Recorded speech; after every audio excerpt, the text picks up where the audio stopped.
সময়টা একটু অদ্ভুত চলছে। সেই কবে আমাদের সেই অতি কাছের অতি নিকটের রবীন্দ্রনাথ বলে গেছিলেন যে কাদম্বিনী মরিয়া প্রমাণ করিল সে মরে নাই।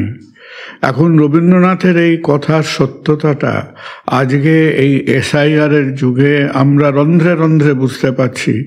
কারণ গত কিছুদিন ধরে আমাদের যারা নেই তাদের প্রতি আগ্রহটা ভীষণ ভীষণ বেড়ে গেছে। এখন যারা আছেন, আমরা যারা আছি, অনেকেই যারা এখন আছেন, তাদের নিয়ে আমরা কিছুটা কথাবার্তা, কয়েকটা আলাপ আলোচনা, কয়েকটা বিষয়ে একটু আলাপ আলোচনা করি।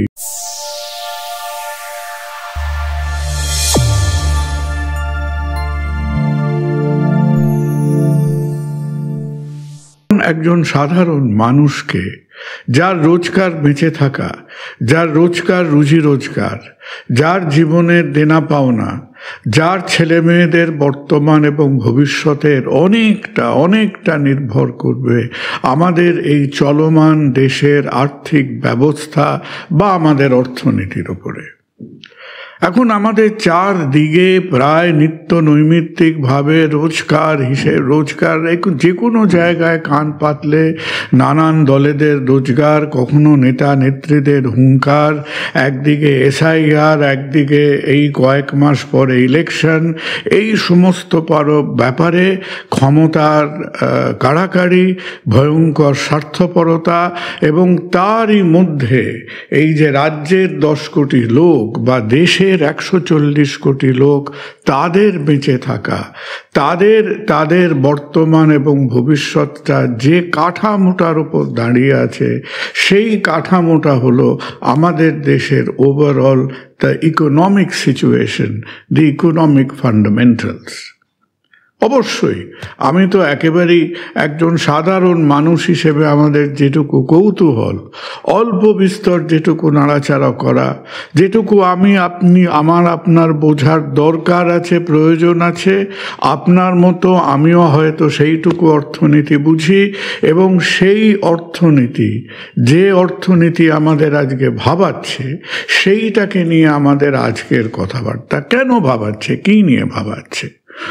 হঠাৎ কিছুদিন আগে আমরা একটা খবর দেখতে পেলাম, যে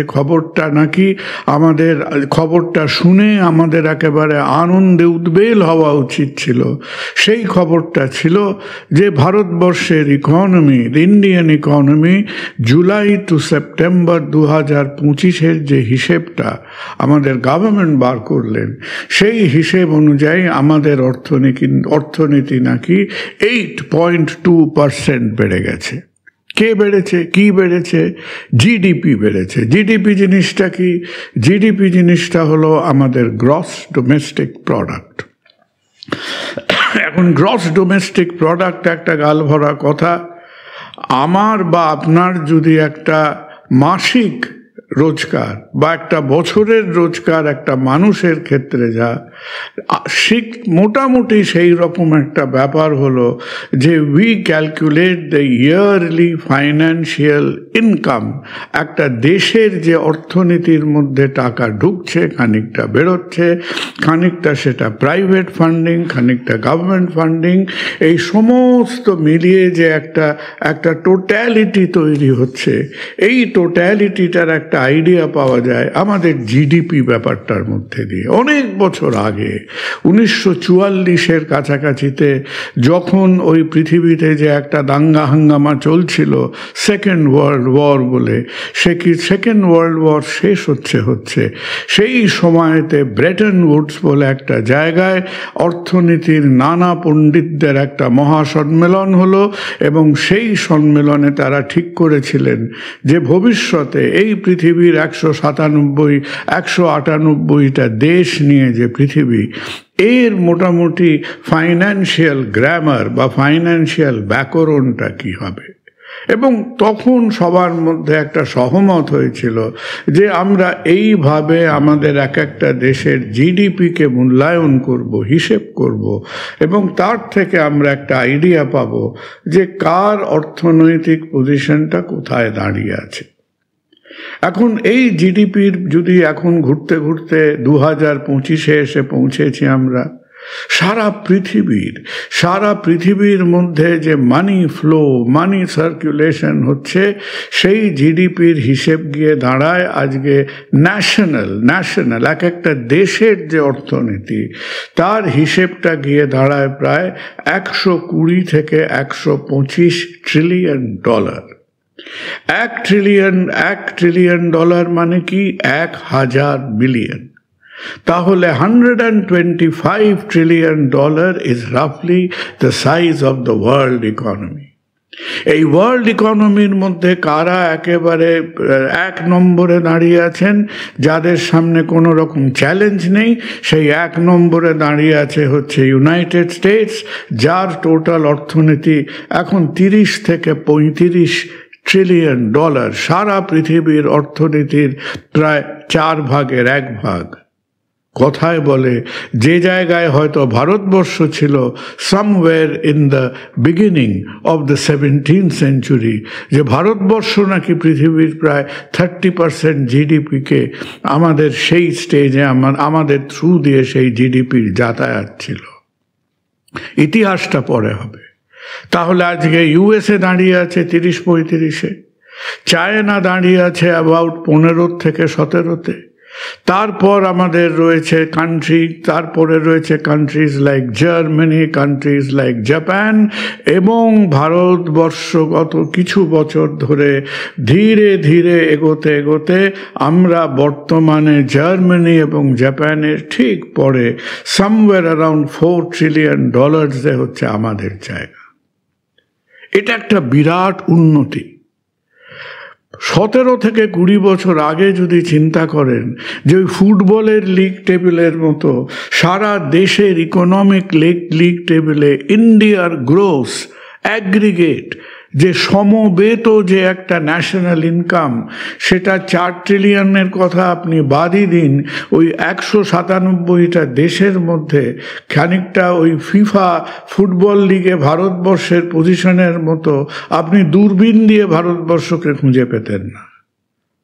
There has been a massive improvement. যে আমরা পারহ্যাপস একমাত্র পোস্ট কলোনিয়াল দেশ, যে পোস্ট কলোনিয়াল দেশ স্বাধীনতার পর থেকে যারা আমাদের ওপর শাসন করত, সেই ইউনাইটেড কিংডম, গ্রেট ব্রিটেন, যে আমাদের অর্থনীতি গ্রেট ব্রিটেনের অর্থনীতিকে ছাড়িয়ে গেল, টপকে গেল। আমাদেরও দুর্বলতা আছে। আমরা কোথায় দাঁড়িয়ে আছি এখন? আমরা 140 কোটি মানুষের দেশ, আমরা ওই $4 ট্রিলিয়ন ছুঁই একটা অবস্থায় আমরা আছি। আমাদের কথা যদি ভাবেন তাহলে ওই দেখে নিন আজকে পাকিস্তান কোথায় আছে। পাকিস্তানের অর্থনীতি আমাদের 10 ভাগের 1 ভাগ, অ্যাবাউট $400 বিলিয়ন। বাংলাদেশ তারই আশেপাশে ঘোরাফেরা করছে। কিন্তু আমাদের দুর্বলতা আছে। আমাদের এত মানুষ, এই $4 ট্রিলিয়ন যদি জনসংখ্যা দিয়ে ভাগ করেন, আমাদের মাথা পিছু আয় এখনো যথেষ্ট কম। তো এই যে আমাদের একটা টোটাল $4 ট্রিলিয়ন এর ইকোনমি, আমাদের যারা হিসেবপত্তর করেন তারা প্রতি বছরে 4 বার করে প্রতি 3 মাস অন্তর তারা নানান রকম হিসেব নিকেশ করে তারা ডেটা প্রকাশ করেন যে আমরা কমলাম না বাড়লাম, the rate of growth of an economy. আর জুলাই টু সেপ্টেম্বর যে হিসেবটা তারা করেছেন, কি করে করেছেন? জিডিপি হিসেব করা 2-3 রকম উপায় আছে। দ্য মোস্ট পপুলার মেথড হলো আমরা এখানে কনজামশন দেখি, সমস্ত দেশের লোক কত কেনাকাটা কনজামশন করেছে, তার উপরে গভর্নমেন্ট ইনভেস্টমেন্ট দেখা হয়, তার উপরে এক্সপোর্টস দেখা হয়, তার উপরে গভর্নমেন্ট ফান্ডিং দেখা হয়, এবং এর থেকে বাদ দেওয়া হয় যে আমাদের এই এক্সপোর্ট ইম্পোর্টের ব্যালেন্সটা কোথায় আছে। এইরকম একটা হিসেব করে আমরা বলার চেষ্টা করি 3 মাস আগে আমাদের আয় ব্যয় এতটা ছিল, 3 মাস পরে এখানে হয়েছে। 3 মাস আগে যদি 100 টাকা থাকতো, এখন যদি সেটা 108 টাকা হয়ে থাকে, তার মানে that is a 8% increase. 8% increase একটা ভীষণ ব্যাপার। কেন ভীষণ ব্যাপার? ওই যে যারা আমাদের থেকে অনেক উপরের দিকে আছেন, the major developed economies, United স্টেটসের ইকোনমি যদি 2% বাড়ে সেটা নিয়ে পৃথিবীতে হইচই হয়ে যাবে। ইউরোপের ম্যাক্সিমাম দেশ তারা 0.5% গ্রোথ অ্যাচিভ করতে পারে না। একদিক দিয়ে দেখতে গেলে যে মানুষটার 60 বছর বয়স, যে আজকে ফুললি গ্রোন ম্যাচিওর, তার তো আর গ্রো করার উপায় নেই। ডেভেলপড ইকোনমিজদের গ্রো করা প্রচণ্ড ডিফিকাল্ট।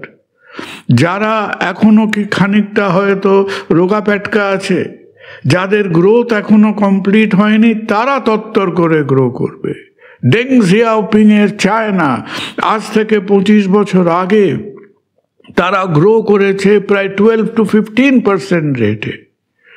1991 পরে আর্লি 2000s-এ যখন ভারতীয় অর্থনীতিকে আমরা খানিকটা চাঙ্গা করার চেষ্টা করলাম, সেই সময় আমরা কিছু বছর ডাবল ডিজিট গ্রোথ পেয়েছিলাম।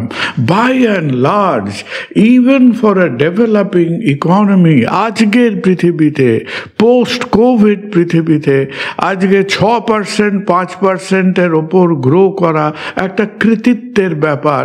আর সেইখানে আমরা এই জুলাই, অগস্ট, সেপ্টেম্বরে বললাম, বুক ফুলিয়ে খানিকটা বলার চেষ্টা করলাম, আমরা 8.2%-এ গ্রো করেছি। কেন গ্রো করেছি?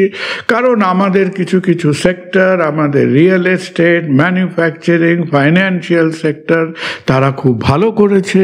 আমরা কেন গ্রো করলাম? আমাদের এগ্রিকালচার মোটামুটি স্টেডি আছে, ইত্যাদি ইত্যাদি। এখন সেই আওয়াজটা, সেই যে বক্তব্যটা, তার রেশ মেলাতে না মেলাতেই ভারতবর্ষের দিকে ছুটে এলো তীক্ষ্ণ সমালোচনা। কার থেকে এলো সমালোচনা? The criticism came from the international monetary fund. এই ইন্টারন্যাশনাল মনিটারি ফান্ড আপাত দৃষ্টিতে তারা একটা নিরপেক্ষ, একটা ইকোনমিক, একটা ফাইন্যান্সিয়াল ইনস্টিটিউশন। যতটা নিরপেক্ষ বলে ততটা নিরপেক্ষ নয়। কিন্তু তারা কেবল আমাদের ওই সান্ধ্যকালীন টেলিভিশনের সমালোচনা নয়, তারা একেবারে একটা বিরাট ফর্দ ফিরিস্তি দিলেন যে কেন তারা আমাদের ইন্ডিয়ান স্ট্যাটিস্টিক্স বা ইন্ডিয়ান ডেটাটা তারা একেবারে হাসি মুখে মেনে নিতে পারছেন না। কেন মেনে নিতে পারছেন না? তাদের আপত্তি কোথায় আছে? তারা নানান রকম মেথোডলজি, যে পদ্ধতিতে আমরা হিসেব করছি, সেই পদ্ধতিটার দিকে তারা প্রায় 10-15টা প্রশ্নবাণ ছুঁড়ে দিয়েছেন। তারা বলছেন আমাদের হিসেবটা অ্যাকিউরেট নয়। কেন নয়? আমাদের 2020 ধরে হিসেব করা উচিত ছিল, আমরা 2011-12 ধরে হিসেব করছি। কথাটা ভালো নয়। তারা বলছেন যে আমরা যে ক্লেম করছি যে আমাদের ম্যানুফ্যাকচারিং বা ইন্ডাস্ট্রিয়াল সেক্টর 9%-এ গ্রো করেছে, এই হিসেবে গোঁজামিল আছে। কেন গোঁজামিল আছে? কারণ আমাদের এই যে ম্যানুফ্যাকচারিং সার্ভিসেস, ভারতবর্ষের এই যে ইন্ডাস্ট্রিয়াল সেক্টরটা, ম্যানুফ্যাকচারিং সেক্টরটা, এর প্রায় 40%-এর বেশি হলো ছোটোখাটো মিডল বা স্মল স্কেল ইন্ডাস্ট্রি। আরও তলায় নামলে আপনি দেখবেন যে প্রচুর কাজকর্ম হচ্ছে মানুষরা যারা দিন আনে দিন খায় সেই বেসিসে, ছোট ছোট দোকানের মধ্যে দিয়ে, ছোট ছোট কনসার্নের মধ্যে দিয়ে, যাদের আমরা আনঅর্গানাইজড সেক্টর বলি। Unorganized sector is a big part of the Indian economy, more than 40%. এবং সেই আনঅর্গানাইজড ইকোনমি সম্বন্ধে আমাদের সরজমিনে কোনো সম্যক ধারণা নেই। কেন নেই? কারণ আমরা sample size survey of small and middle scale industry আমরা করে উঠতে পারিনি।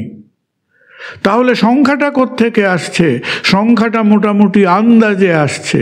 আমরা আন্দাজে মেরে দিচ্ছি। আমরা বলছি ওই বড় বড় কলকারখানা, বড় বড় ম্যানুফ্যাকচারিং, তারা যদি 100 টাকা হিসেব করে তাহলে মোটামুটি তার একটা রেশিও হিসেবে, এটাকে প্রক্সি ক্যালকুলেশন বলে, ও 100 হলে এ 40-এ থাকবে। এবং সেই রকম একটা কাল্পনিক হিসেব আমরা ছেড়ে দিয়ে তার মধ্যে থেকে নানান গ্রোথ রেট নেবার চেষ্টা করছি। করছি। আরও আরও আরও অনেক খুঁটিনাটি আপত্তি তারা করেছেন। তারা বলছেন যে আমরা হোলসেল প্রাইস ইন্ডেক্স দিয়ে অনেক হিসেব নিকেশ দেখাচ্ছি, সেই হিসেবটা ভালো না, হোলসেলের থেকে আমাদের প্রডিউসার্স প্রাইস ইন্ডেক্সে চলে যেতে হবে। এবং যারা একেবারে পোড় খাওয়া ইকোনমিস্ট, তাদের সামনে যদি ফর্দটা পড়ে, তার আপনি দেখবেন যে তারা পদে পদে পদে পদে নেবে প্রায় more than 15 points of objection on the way, on the method Indian economy is being calculated. এই নিয়ে প্রচুর specific objection internal monetary fund তুলেছে। তার মানেটা কি? তার মানেটা হলো এটাই যে এটা তো ভোটাভুটির কথা না, এটা তো সেই কেবল পলিটিক্যাল খামছি না, এটার ওপরে একটা দেশের বর্তমান ভবিষ্যৎ, তার অর্থনীতি, তার দৃষ্টিভঙ্গি, তার গতি প্রকৃতি, তার পলিসি ডিপেন্ড করছে। এবং সেই হিসেবে যদি ভেজাল থাকে, সেই হিসেবে যদি গোঁজামিল থাকে, আমরা ওই কাগজে বাস স্টপ ইনগুরেট করেছি বলে বিজ্ঞাপন দেওয়ার মতো, বা কোথায় একটা টিউবওয়েল বসানো হয়েছে তার বিজ্ঞাপনের মতো, কোথায় আমি 1000 ওই ফলক উন্মোচন করছি সেই রকম বিজ্ঞাপনের মতো, এইটাকেও যদি আমি সেই পলিটিক্যাল হাততালিবাজির মধ্যে নিয়ে যাই আমাদের অর্থনীতিকে, তাহলে বিরাট বিপদ আছে, বিরাট বিপদ আছে। তাহলে কাঁচা হিসেব করে আমরা এই যে 8.2% বলে একটা হিসেব ছুঁড়ে দিচ্ছি, এই রকম ব্যাপারটা হয়তো কিছুদিনের মধ্যে এখন ওই মিডিয়ার মধ্যে 20টার মধ্যে 21টা চ্যানেল তারা কীর্তনের দলের দোহারকির মতো বসে আছে। কেউ রাজ্য সরকারের দোহারকি করছে, কেউ কেন্দ্রীয় সরকারের দোহারকি করছে, এবং তারা মিনিটের মধ্যে এটাকে নিয়ে হই হই মাচিয়ে দিচ্ছেন। কিন্তু ফ্রম দি ইকোনমিক ফোরাম আমাদের দিকে যখন সমালোচনাগুলো আসছে যে ভাই তুমি তো হাল্লা করছো, তুমি তো হুজুগ তুলে দিয়েছো, তুমি তো চিৎকার চেঁচামেচি করছো, কিন্তু তার সঙ্গে সঙ্গে অঙ্কটাও একটু ঠিক করে করো, হিসেবটাও একটু ঠিক করে করো, কারণ যে হিসেব নিয়ে আমরা হুজুগ করছি সেই হিসেবের মধ্যে একটা বিশ্বাসযোগ্যতা, একটা ক্রেডিবিলিটি, তার একটা সত্যতা থাকার কথা। আজকে আমরা সেই পৃথিবীর 50 নম্বর ইকোনমি নই, আজকে আমরা পৃথিবীর 5 নম্বর ইকোনমি, এবং দেশের লোকের সম্মান তাতে বাড়ে, দেশের সম্মান তাতে বাড়ে, এবং সেই সম্মানের জায়গাটা আমাদের ধরে রাখতে হবে। এখনো অবধি এই যে একটা গোঁজামিল গন্ধ আছে, এই গোঁজামিলের মধ্যে তাও আমাদের সরকার পক্ষ থেকে যে প্রথম 2-1টা কথাবার্তা বেরিয়েছে সেগুলো কিন্তু বেশ মার্জিত। তারা বেশিরভাগ সমালোচনাটা স্বীকার করে নিয়েছেন, এবং স্বীকার করে নিয়ে তারা বলছেন যে in the very near future আমরা ভবিষ্যতে যে জিডিপি নিয়ে যে ক্যালকুলেশনগুলো দেব, এই ক্যালকুলেশনে আমরা এই কারেকশনগুলো করে নেব। আর একবার একজন সাধারণ মানুষ, দেশের নাগরিক, সিটিজেন অব ইন্ডিয়া হিসেবে আমাদের অনুরোধ যে ফান্ডামেন্টাল, এটা পলিটিক্যাল গলাবাজি নয়, ইকোনমিক কথাবার্তার মধ্যে এই গোঁজামিলগুলো যেন আমরা অ্যাভয়েড করার চেষ্টা করি। আর এই তো আরও একটা ঝামেলা এসে পৌঁছেছে, দেখতেই পাচ্ছেন চোখের সামনে, যে 2-3 দিন হলো যে আমরা ঠিক যেরকম আপনি সেই খাদের ধার দিয়ে হড়কে নিচে নেমে পড়েন, ঠিক সেই রকম যেন তত্তর করে আমাদের the value of the rupee to the dollar গত প্রায় 7 দিনে একেবারে সেই বাচ্চাদের স্লাইড দিয়ে হড়কে পড়ার মতো হড়কে পড়ছে। 1 বছরের মধ্যে যে টাকার ভ্যালু ডলারের হিসেবে 85.23-তে ঘোরাফেরা করত, সেটা হয়তো এই রেকর্ডিং প্রকাশ হতে হতে সেটা 90 ছুঁয়ে ফেলবে। More than 5% decline in a year. এশিয়ার যেগুলো মেজর কারেন্সি, জাপানিজ ইয়েন, আজকে Japan, Korea, Singapore, Malaysia, of all the major Asian currencies ভারতীয় রুপির অবস্থা কিন্তু একটু নড়বড় করছে। এবং এইটা মেনে নিতে হয়তো অনেকের অসুবিধে হচ্ছে যে আমরা অর্থনৈতিকভাবে খুব চাঙ্গা, আমরা ভালো করছি, অথচ তত্তর করে কারেন্সির দাম কমে যাচ্ছে। এইটা কিন্তু একটা সাধারণ বুদ্ধিতে মেনে নেওয়াটা খুব সহজ নয়। এর সপক্ষে বিপক্ষে অনেক যুক্তি আসছে। কেউ কেউ বলছেন, আরে ভাইয়া ঘাবড়াচ্ছ কেন, রুপির দাম যদি কমে যায় তাহলে এই যে ট্রাম্প বাবাজি আমাদের ওপর সেই এত এত ট্যারিফ বসিয়ে বসে আছে, তাহলে রুপির দাম কমলে আমাদের এক্সপোর্টাররা একটু হাঁপ ছেড়ে বাঁচবে, কারেন্সি নিচের দিকে গেলে এক্সপোর্টের সুবিধে হয়। তো তাই বলে কি আপনি এখন টাকার দাম 1000 টাকায় নিয়ে যাবেন, যে 1000 টাকায় $1? আমাদের তো যদি সেই রকমের ডিভ্যালুয়েশন হতে শুরু করে, তো যেরকম এক সময় পৃথিবীর নানান দেশে যার দেখা গেছিল, যেরকম অনেক কারেন্সিতে দেখা গেছে যে লোকের প্রায় একটা পাউরুটি কিনতে গেলে প্যাকিং বক্সে ভরে টাকা নিয়ে যেতে হয়, আমাদের তো সেই রকম অবস্থায় গিয়ে দাঁড়াবে। ইট ইজ ট্রু যে টাকার দাম কমলে হয়তো এক্সপোর্টের সুবিধা হবে। এটা ঠিক যে চায়নার মতো অর্থনীতি সে ইচ্ছে করে নিজের কারেন্সি ইউয়ানের দামটা সে খানিকটা কম রাখে, কিন্তু তা বলে যে চায়নার GDP for a same population আমার থেকে প্রায় 3.5 গুণ বেশি, আমাদের এরই মধ্যে চায়না খেলা করাটা শুরু করাটা উচিত নয়। India and China are very different subjects.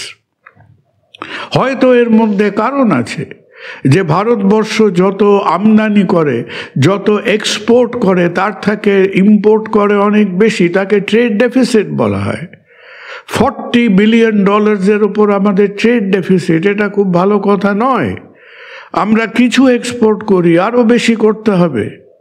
আমাদের ফরেন ডাইরেক্ট ইনভেস্টমেন্ট, এই যে আমরা 8.2, 8.3 বলে হইচই করার চেষ্টা করছি, অর্থনীতি যদি অতটাই সে একেবারে টনিক খেয়ে লাফানোর অবস্থায় থাকে, তাহলে এটাই প্রশ্ন যে গত মাস 6 মধ্যে কেন বিদেশি বিনিয়োগ ভারতবর্ষে is at the weakest position.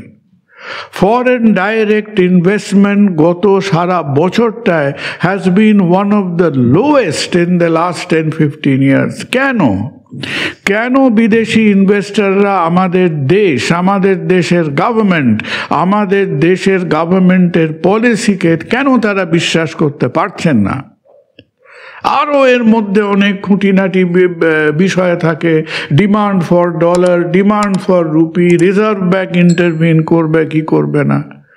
কিন্তু অ্যাজ এ অর্ডিনারি পারসন, একটা সাধারণ মানুষ হিসেবে আমরা যদি ওই খালি পলিটিক্যাল কোলাহলের যে অ্যানেস্থেশিয়া, সেই অ্যানেস্থেশিয়ার মধ্যে আমরা মগ্ন থাকি এবং ধীরে ধীরে পায়ের তলায় যে আমাদের অর্থনীতির যে ভিত এবং অর্থনীতির যে কাঠামোটা, এই কাঠামোটা যদি একটু সেই শ্যাওলা জমতে থাকে, সেই ব্যাপারটা ভালো নয়। আবার বলি, আমরা কোনো মতেই আমরা একেবারে ইকোনমিক এক্সপার্ট নই। ইকোনমিক এক্সপার্ট না হলেও তো নিজেদের ঘর সংসারের আয় ব্যয়টা বুঝতে হয়।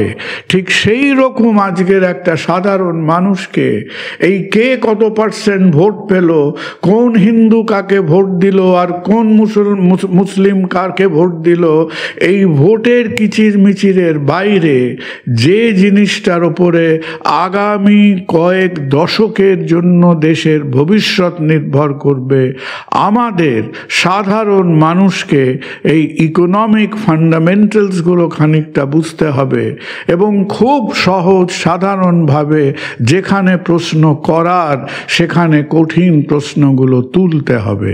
নমস্কার।